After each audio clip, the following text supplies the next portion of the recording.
Here's the thing about making a fish taco.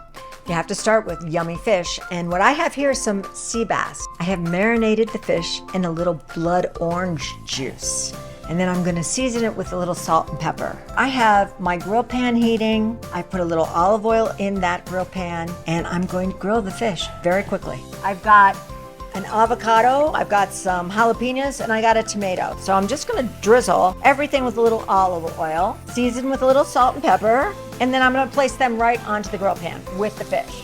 We just wanna get a little char on our veggies. We don't really need to cook them. And now we let the grill pan do its thing.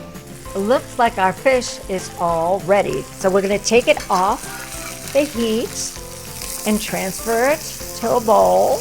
So while our fish is resting, I'm heating a tortilla shell over a burner.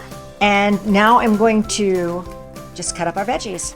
And then we're just gonna simply flake our fish. And our tortillas softened.